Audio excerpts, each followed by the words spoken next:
It's going to be Jackson Wiggins of the Chicago Cubs, the 23-year-old right-hander from the University of Arkansas. That's SEC, obviously. So I've gotten to see Wiggins a little bit, as you would imagine.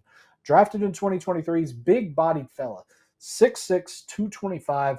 What we're seeing from Wiggins right now is a lot of starter stuff. He's striking out right about 32% of the batters that he faces, walking about 11. Still some kinks to work out, some issues to iron out there with nearly 80 strikeouts. It is a big fastball, Reese, as you know. Really, the command is the thing that has a lot of people thinking that Wiggins could possibly affect a major league bullpen this season, while maybe being a starter down the road. But what we're seeing out of Wiggins right now is the Cubs are a team who are on the rise, a team who has certainly got playoff aspirations, if not World Series aspirations.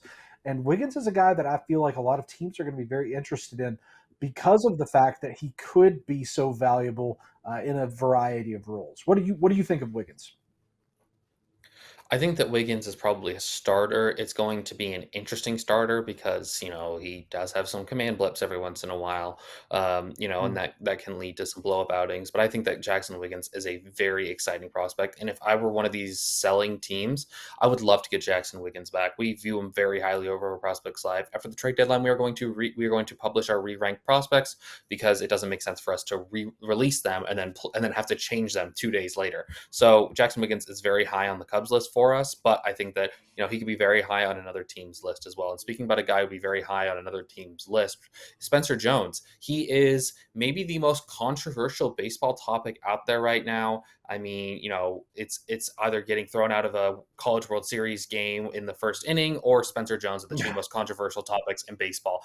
Spencer Jones swings and misses a lot, and that's fine because when he does make contact, the contact is so loud. We're already talking about someone with 26 home runs, 16 stolen bases. He's hitting 317, 415, 691 across the two highest levels of minor league baseball. He also is swinging and missing a lot. He's striking out 31% of the time across two levels, but he's going to be someone who I think that the Yankees decide to trade, sell while the value is very high, and get a piece that they need because that rotation really needs some help outside of Carlos Rodon and Max Fried. What do you think, Drew?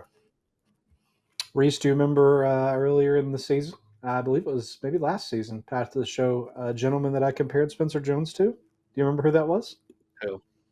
No, I don't. Who I was it? said that people are going to run away with this, but we've seen a very tall, very talented Yankees outfield prospect who struck out a lot that just made it work with an odd, long limbed body and a very explosive tool set. Spencer Jones is not Aaron Judge. Hear me again when I say this, but Spencer Jones could be very, very good at baseball. I love him. Speaking of big power hitting hitters, who's your number two prospect? I love the transition, Reese. Let's talk about Eric Batanti of the Brewers system right now. Currently in Class A, another big fella, 6'4", 218.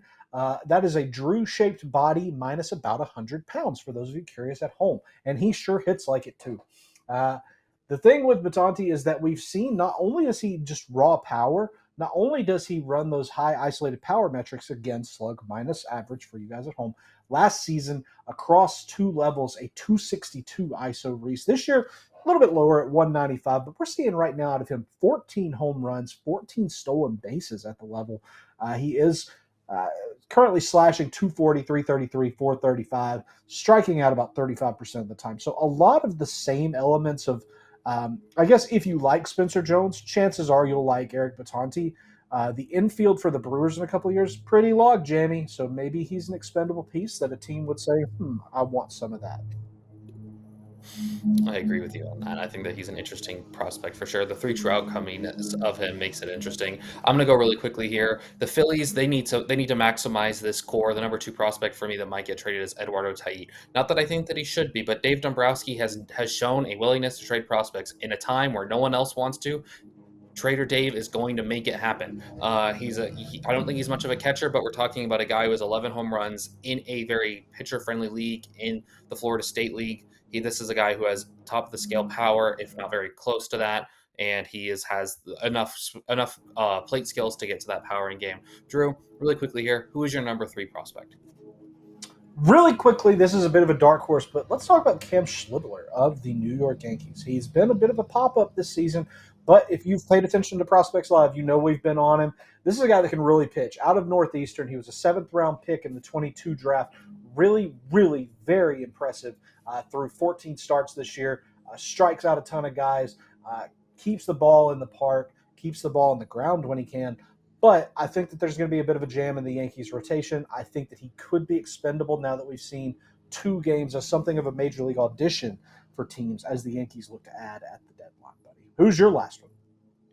My last one is Owen Casey. He might be if you want to place a bet on the player most likely to get traded, it's Owen Casey. There is no spot for him in Chicago. He is one of the hottest hitters on the face of the planet. I use that phrase a lot, but Owen Casey is at AAA. He's attacking the ball like it owes him money. Owen Casey is going to be with another organization, and he's going to probably make the major leagues right afterwards. I mean, we're talking about top of the scale power.